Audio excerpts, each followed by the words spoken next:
बिस्मिल्लाहिर्रहमानिर्रहीम। अस्सलाम वालेकुम व्यूअर्स। लाखों करोड़ों दुरूद शरीफ आका हज़रत मोहम्मद रसूलुल्लाह खातमुन नबीय्यीन सल्लल्लाहु अलैहि वसल्लम पर अल्लाह ताला मुझे और आपको मक्का और मदीना में हाज़िरी नसीब फरमाए। आमीन सुम आमीन। मैं हूं मोहम्मद नवाज़ और आज हम बात करने जा रहे हैं लॉ ऑफ इनहेरिटेंस के ऊपर कि किस तरह से अगर बंदा कोई वफात पा जाता है और उसके जो भी उसके वारसान हैं उन्होंने अब विरासत जो है उनकी प्रॉपर्टी है किसी किस्म की भी चाहे वो मूवेबल है या इमूवेबल है तो उसे किस तरह से अपने नाम पे ट्रांसफ़र करवाना है, इंतकाल करवाना है, उसका क्या तरीकाकार है।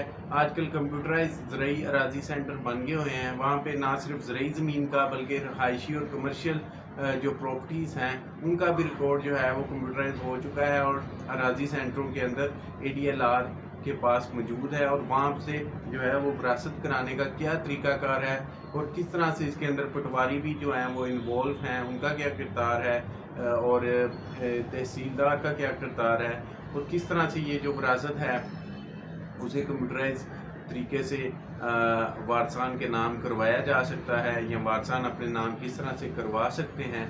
इसके ऊपर मुकम्मल डिटेल के साथ आज हम जो है बात करेंगे। इससे पहले कि वीडियो की तरफ जाया जाए, वीडियो के ऊपर शो होने वाला जो नंबर है आप इस पर रब्ता करके किसी किस्म के भी लीगल मुआवनत के लिए हमारी खिदमात भी हासिल कर सकते हैं। तो फर्दर बगैर वक्त ज़ाया किए चलते हैं वीडियो की जानिब।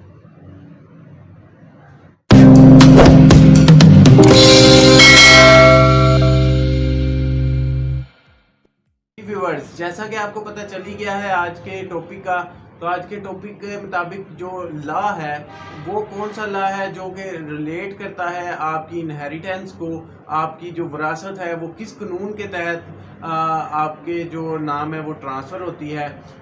वो कानून है जो कि ओनली सिर्फ जो सुन्नी हैं, अहले सुन्नत वल जमात हनफी हैं, उनको जो है वो डिटेल के साथ डील करता है। और इसी तरह से शिया लॉ भी है इसके अंदर, लेकिन वो डिफरेंट है, आज हम उस पर बात नहीं कर रहे। सिर्फ जो सुन्नी हैं उनके जो विरासत है उसका क्या तरीकाकार है और किस कानून के तहत होती है उस पर आज हम डिस्कशन करने जा रहे हैं। और वो कानून है ये दी मुहम्मदन लॉ के chapter 7 the Hanafi law of inheritance में मौजूद है इन दी शेप ऑफ पैरा नंबर 63 और सब पैरा 1 में ये इसका कानून है वो तमाम मौजूद है। इसकी तमाम डिटेल्स, इसके कॉलम वाइज जो मदर है, जो फादर है, जो हस्बैंड है, जो वाइफ है, उन तमाम के शेयर्स जो हैं वो इस कानून के अंदर मौजूद हैं। इस लॉ के अंदर हर चीज़ जो है वो डिटेल के साथ बताई गई है। अब ये तो होगी कानून की बात। अब आ जाते हैं सिस्टम की तरफ कि सिस्टम में हमने अगर किस तरह से अपनी विरासत करवानी है तो उसका क्या तरीकाकार है और उसे किस तरह से लेके चलना है और किस तरह से जो भी प्रेडसेसर है यानी कि फोर्थ हो जाने वाला बंदा है वो वफात पा जाता है, उसके बाद जो भी उसके वारसान हैं वो क्या तरीका अडॉप्ट करेंगे कंप्यूटराइज तरीके से राजी सेंटर से अपने नाम अपने बाप की या दादा की जो भी प्रॉपर्टी है उसको अपने नाम पे करवाने के लिए। तो सबसे पहले उन्होंने क्या करना है, सबसे पहले उन्होंने उसकी एक एप्लीकेशन तैयार करनी है। उसके बाद उनके पास जो भी पेपर मौजूद हैं उस प्रॉपर्टी से रिलेटेड जो कि उनके वालिद के नाम पे है और उसका रिकॉर्ड जो है वो कंप्यूटराइज हो गया राजी सेंटर में मौजूद है। उसकी उन्होंने उन तमाम डॉक्यूमेंट जो कि प्रॉपर्टी के हैं उसकी तमाम की एक उन्होंने डॉक्यूमेंट्स की कॉपीज़ लेनी है और वो कॉपीज़ जो हैं वो उन्होंने एक एप्लीकेशन मूव करनी है ADLR को, जो कि डायरेक्टर लैंड रेवेन्यू हैं, उनको आप एप्लीकेशन मूव करेंगे। मूव करने के बाद साथ ये डॉक्यूमेंट्स लगाएंगे प्रॉपर्टी से रिलेटेड और इसके साथ साथ आपने ये प्रूफ भी देना है कि आप उनके वारसान हैं। इसके लिए आपको FRC की ज़रूरत होगी, उनके डेथ सर्टिफिकेट की ज़रूरत होगी, जिनकी भी प्रॉपर्टी आप अपने नाम पे ट्रांसफ़र करवाना चाह रहे हैं एज एन इनहेरिटेड प्रॉपर्टी। तो उनको मुकम्मल आपने उनकी डिटेल देनी है, FRC लगेगा, डेथ सर्टिफिकेट लगेंगे। अगर इसमें मिसाल के तौर पे आप अपने दादा से करवा रहे हैं और आपके भी वालिदैन में से जो भी है आपके वालिद से आ रही है, तो अगर खुदा न खासा वो भी वफात पा चुके हैं तो उनका डेथ सर्टिफिकेट भी लगेगा। FRC लगेगा जो कि साबित करेगा कि आप इनकी फैमिली से ही हैं और आप जो है वो इनके साथ आपका ब्लड रिलेशन मौजूद है, आप विरासत में हिस्सेदार बनते हैं। तो इन चीज़ों को प्रूव करने के लिए ये चीज़ें आपने साथ लगानी है। नंबर 1 FRC, नंबर 2 ये डेथ सर्टिफिकेट, नंबर 3 प्रॉपर्टी के पेपर वगैरह जितने भी आपके पास मौजूद हैं। इसके साथ साथ आपने जो एप्लीकेशन लगानी है उसके साथ स्टाम्प पेपर के ऊपर जो है वो आपने एफिडेविट लगाने हैं। स्टाम्प पेपर के ऊपर एफिडेविट लगेंगे दो गवाहों के स्टाम्प पेपर लगेंगे, जिसमें वो आपकी जो एप्लीकेशन है उसे पूरी तरह से इंडोर्स करेंगे, उसकी तस्दीक करेंगे कि हाँ ये बंदे ने जो भी एप्लीकेशन में लिखा है वो बिल्कुल ठीक लिखा है। वो बयान अल्फी भी साथ एप्लीकेशन के जमा होंगे। जब आपने फ़ाइल तैयार करनी है तो ये चीज़ें जो हैं वो आपकी लाजमी साथ लगेंगी।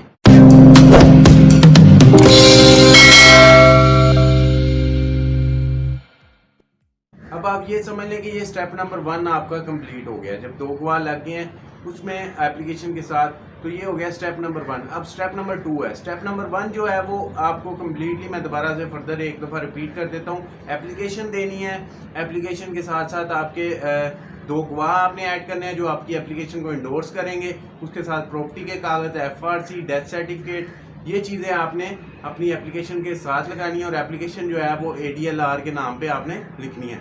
और आपका अपना एफिडेविट भी इसमें मौजूद होना चाहिए जो कि एप्लीकेशन के साथ लगेगा। आपने खुद भी उसका बयान अल्फी देना है। स्टाम्प के ऊपर ये जो एफिडेविट हैं वो लगेंगे।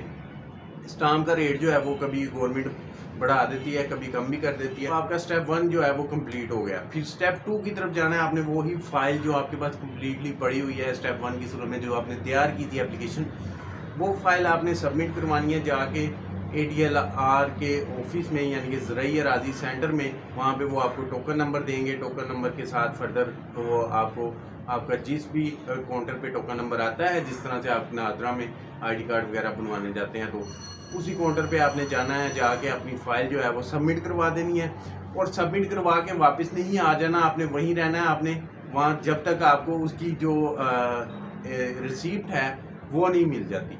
जैसे ही आपको उसकी रिसीप्ट मिल जाएगी, कोई 1 रुपया भी आपका नहीं लगेगा उस वक्त तक, जब तक मैं आपको अभी तक बता रहा हूँ। फर्दर अगले स्टेप्स में मैं बताऊँगा कि कहाँ पे जाके आपके पैसे भी लगेंगे। तो जैसे ही आपने ले लिया और उसकी रिसीविंग ले ली, उसके बाद आपने जो है उनसे वो पूछ लेना है कि आप कब तक जो है वो हमें फ़ाइल मिलेगी। लेकिन सिस्टम मैं बताना चाह रहा हूँ आपको कि सिस्टम क्या है, किस तरह से मामला चलते हैं। तो फिर वो आपको जो है वो कहेंगे कि आप जो है ना फ़लाँ जगह पे तहसीलदार साहब बैठते हैं आपके मौजे के, तो आप वहाँ पे चले जाएं और उनको मिल लें। फ़ाइल उनके पास जो है वो ट्रांसफ़र हो रही है। फिर आपने क्या करना है, तहसीलदार, अगर तो आपको जल्दी है तो फिर आपने खुद चले जाना है तहसीलदार के पास। अदरवाइज़ फ़ाइल जो है वो वहाँ से मूव करेगी अराज़ी सेंटर से, और आपका जो मुतलका तहसीलदार होगा उसको जो है वो फ़ाइल जो है वो भिजवा दी जाएगी मार्किंग के लिए। वो फ़ाइल को तहसीलदार जो है वो देखेगा, मार्क कर देगा, उसको अपने साइन करके स्टैंप करके उसे पटवारी की तरफ ट्रांसफ़र कर देगा। पटवारी ने क्या करना होता है, फिर आपको जो है वो अब इसमें क्या होना है, अब आपका क्या किरदार है। अब आपने तो ओबियसली वहाँ पे तहसीलदार के पास जाना है। अगर आपको जल्दी है तो आपने मार्क करवा के खुद फ़ाइल जो है बाय हैंड पटवारी के पास ले जानी है। अगर आपके पास मिसाल के तौर पे टाइम नहीं है या टाइम है आपके पास, तो आप कहते हैं कि खुद ही फ़ाइल जो है वो पटवारी तक पहुंच जाए, तो फिर वो कुछ दिनों में मार्क होके बज़रिया डाक जो है वो पटवारी को फ़ाइल पहुंच जाएगी। अब पटवारी को फ़ाइल पहुंच जाती है, उसके बाद पटवारी का तो असल काम तो यही है अकॉर्डिंग टू लॉ कि वो अपना जो है वो जगह को देखे, आपको फ़ोन करे, जगह की तस्दीक करे, जगह का नक्शा देखे और आपका कब्ज़ा वगैरह चेक करे, और उसके मुताबिक जो है वो अपनी रिपोर्ट बनाए और आपके वारसान को चेक करे, पेपर्स वगैरह की तस्दीक करे, ये सारे मामलात करे और फ़ाइल जो है वो उस पर अपनी रिपोर्ट बनवा के और वापस तहसीलदार को भेजे और वहाँ से जो है वो इंतकाल को पास करवा ले। ये तरीक़ाकार होता है पटवारी का।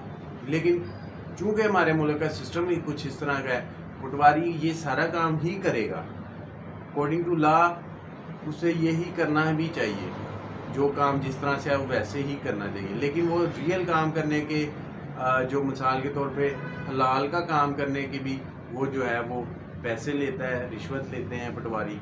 मैं इसलिए ये खुल के बात कर रहा हूँ क्योंकि ऐसा होता है। अगर कोई कहता है कि ऐसा नहीं होता, कौन ले रहा है रिश्वत बताएं, तो जो बताने वाला है वो खुद इतना जलील हो जाता है कि उतना वो जिसके बारे में उसने बताया होता है वो नहीं होता। सिस्टम इस तरह का है। तो फर्दर वो जो अब आपने पटवारी को जो है वो जो भी है कोई खर्चा वगैरह आपने अगर देना तो नहीं चाहिए, क्योंकि उसे सैलरी लेता है वो अपनी, लेकिन वो अगर आपसे कुछ पैसे लेता है तो वो पैसे लेगा अपनी रिश्वत, और वो उसके मुताबिक जो है वो आपने एक रिपोर्ट जो है वो तैयार करेगा। रियल काम है आपका जो है वो अकॉर्डिंग टू लॉ काम है, कानून के मुताबिक है। उसके बावजूद वो अगर आपसे रिश्वत लेता है तो वही चीज़ वो फिर लॉ के मुताबिक लिख के वो ट्रांसफ़र करेगा तहसीलदार को। तहसीलदार क्या करेगा, तहसीलदार वहाँ पे बयान देखेगा। जो भी आपने 2 माह पहले आपने जो जिनके बयान ने हल्फी लगाए थे स्टाम्प पेपर के अंदर, वो जब आपने पटवारी ने रिपोर्ट बनवानी है, रिपोर्ट बनवाने के वक्त पे या उसके बाद वो पटवारी आपको किसी टाइम पे अपने पटवार खाने में बुलाएगा। जैसे ही पटवार खाने में पटवारी आपको बुलाएगा, आपने पटवार खाने में उन 2 गवाहों को लेके जाना है जिनके स्टाम्प पेपर आपने लगाए थे। आपने अपनी और उन 2 गवाहों की जो है वो वहाँ पे जो गवाही है, जो एविडेंस है, वो वहाँ पे देना है आपने। एविडेंस से मुराद है कि अपना जाके आपने वहाँ पे आपकी जो भी उसकी रिपोर्ट होगी उसके ऊपर जो है वो तस्दीक सब करनी है, यानी कि अपने अंगूठे वगैरह लगवाने हैं उन गवाहों के भी, और जो आप खुद हैं दरख्वास्त गुजार आपके अपने भी। फिर ये लग जाएंगे। फिर उसके बाद तहसीलदार के पास जाएगी फाइल, तहसीलदार उन्हें देखेगा। सम टाइम ऐसा होता है कि तहसीलदार जो है वो पटवारी पे रिलाई नहीं करते, वो बहुत अच्छा करते हैं। वो बयान जो है वो बयानात अपने जो उनके अपने जो तहसीलदार का ऑफिस होता है वहाँ पे ही बयानात गवाहान के होते हैं, और वहाँ पे वो बयान लेके तो फर्दर जो है वो इंतकाल अगर पास होने वाला हो, उसमें कोई किसी किस्म की गलती मिस्टेक या कोई बदनीयती या कोई फ्रॉड शामिल ना हो, तो वो वहाँ से इंतकाल पास करके वो फाइल जो है वहाँ से बजरिया डाक वापस ADLR के दफ्तर में भेज देते हैं। जैसे ही वापस ADLR के ऑफिस में फ़ाइल आती है तो समझ लें कि आपका आधा काम हो गया। ये नहीं मैं कह रहा कि समझ लें आपका इंतकाल हो गया। उसकी फिर मुकम्मल तौर पे वेरिफिकेशन होती है। आप जितने भी आप मिसाल के तौर पे शेयर होल्डर्स हैं प्रॉपर्टीज़ के अंदर, आपके दरमियान में तकसीम किया जाता है। वो तमाम हिस्से जो हैं वो कितना जिसका जितना बनता है उसको उतना ट्रांसफ़र किया जाता है। उसमें फिर उन्हें अगर ज़्यादा शेयर होल्डर्स हों, ज़्यादा जो हिस्सेदार हैं वो हों, तो फिर टाइम ज़्यादा लग जाता है। फिर कुछ 2-4 दिन में वो जो है वो फिर तमाम शेयर होल्डर्स को के मुताबिक जो कानून है उसके मुताबिक उनका शेयर जो है वो ट्रांसफ़र करने के बाद एक आपको चालान देंगे। वो चालान तकरीबन आपका कोई 1000-2000 तक होगा एज़ पर योर इनहेरिटेंस। तो वो आपने पे करना है बैंक में पे करके उसकी रिसीप्ट ला के उन्हें देनी है। फर्दर फिर वो ADLR के पास फाइल ट्रांसफ़र होगी। वहाँ पे ट्रांसफ़र होने के बाद वहाँ पे ADLR खुद उसकी वेरिफिकेशन करेगा, या उसका असिस्टेंट जो है PA जो है वो उसका बैठा होगा, वो उसकी वेरिफिकेशन करेगा। उस पर भी कुछ टाइम लगेगा। जैसे वो वेरिफिकेशन करके ओके करेगा, ADLR अपना साइन करके उसे वापस जो है वो उसी काउंटर पे भेज देगा जहाँ से वो निकली थी। तो फिर आपने उसकी जो है वो एक चालान लेना है वहीं से, और उसकी वो बैंक में पे करके अलहदा तो उसकी आपने जो है इंतकाल की या विरासत की वहाँ से एक कॉपी ले लेनी है। तो ये इसका तरीक़ाकार है। आपको जैसे ही वो कॉपी आपको मिल जाएगी तो समझ लें कि आपकी विरासत जो है वो कंप्लीट हो गई है, विरासत आपके नाम पे मुंतकिल हो चुकी है। ये मैंने तरीक़ाकार बताया है कि अराजी सेंटर का और पटवारी और तहसीलदार इसमें किस तरह से इन्वॉल्व हैं। फर्दर आपका कोई किसी किस्म का सवाल हो तो आप मुझसे दिए गए नंबर पर रब्ता करके आप पूछ सकते हैं। अगर आप हमारी लीगल सर्विसेज हासिल करना चाहते हैं विरासत को अपने नाम पे मुंतकिल करवाने के लिए, तो उसके लिए आप हमसे दिए गए नंबर पे रब्ता कर सकते हैं। इसके साथ साथ किसी भी और तरह की कानूनी लीगल सर्विसेज आपको चाहिए हों तो उसके लिए भी आप इस नंबर पे रब्ता कर सकते हैं। दुआओं में याद रखिएगा। अल्लाह हाफिज़।